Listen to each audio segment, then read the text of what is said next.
Well,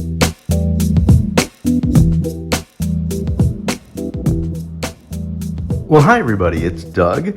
Got the cork here to protect you from the gleaming reflections of the overhead lights. We have another parade of antique locks, and this one, which you saw in my last video, we're going to pick open.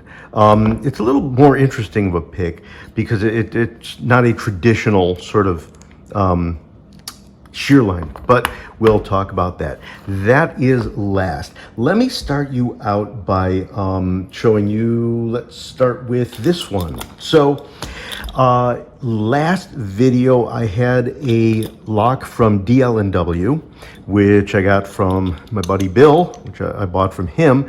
This I coincidentally at the same time bought through the mail, Facebook Marketplace. This one is not marked with anything from a particular with a railroad, but looks a lot like it and is made by the same manufacturer of frames. So that's kind of a cool one. So now I've got sort of a twin to my DL&W.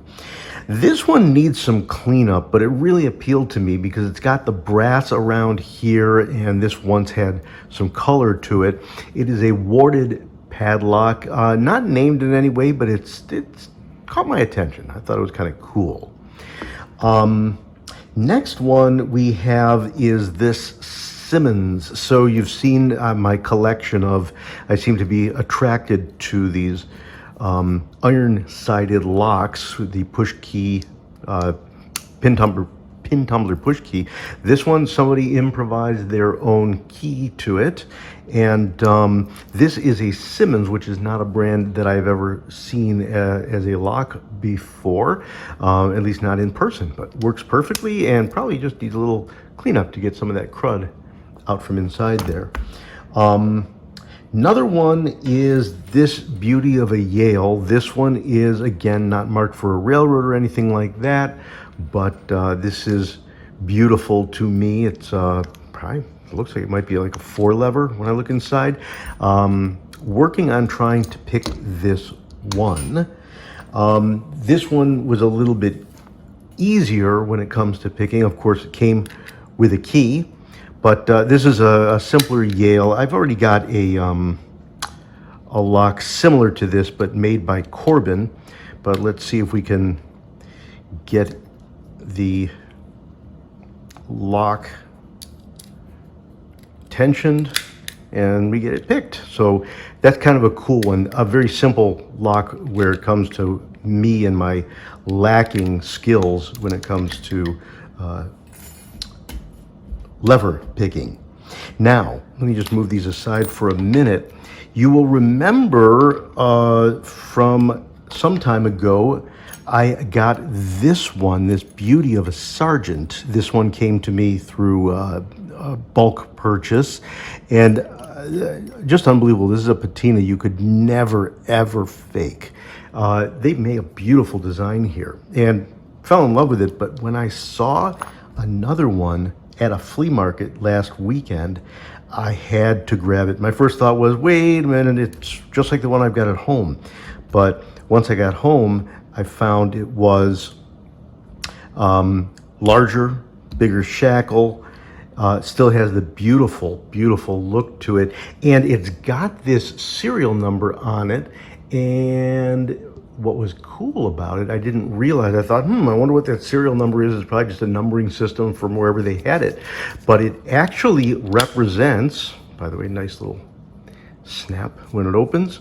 The key is a little dodgy, but you're gonna see why once I get it out, if I can. Come on, key, you can do it. There we go. Okay, you'll see why it is dodgy to get out, because look at that pin number 3 there. So the 2 to 3 transition is so hard that the 2 gets caught behind it. But the thing that somebody pointed out to me that I didn't realize, look at that 782775. And if you look at that key, that is the actual bitting, 782775. So it's a direct bitting. Really, really cool. Never would have realized that. So that's this one. And that represents my newest acquisitions. I have another one, two actually, but I'm saving those for another video. So now it's time to dig in to this one. So just a quick look in there. Hopefully you can see it actually has two rings surrounding a single center pin, and those correspond to the depths of the center pin and the two outer that go into those rings. Those set up the shear line to be sheared right there. And then when it's opened, you can actually see those rings that are lined up properly and allow it to open. So picking one of these is sort of interesting. Let's get it into a vise.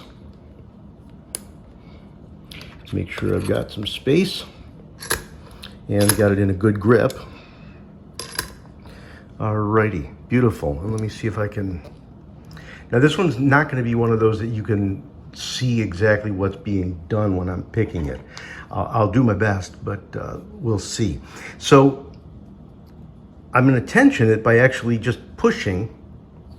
Let's see if I can actually suction that down. I doubt I will. Oh, no, got it in place. So I'm going to start pushing on the side, and I'm going to head for the outermost ring.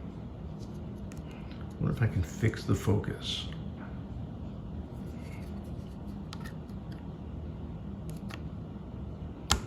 Okay, I just pressed down the outermost ring and it shifted because that has now cleared the shear line. The next ring is a little deeper, it has to go. And actually I have to go to a skinnier tip to get down there. So there's that second level ring.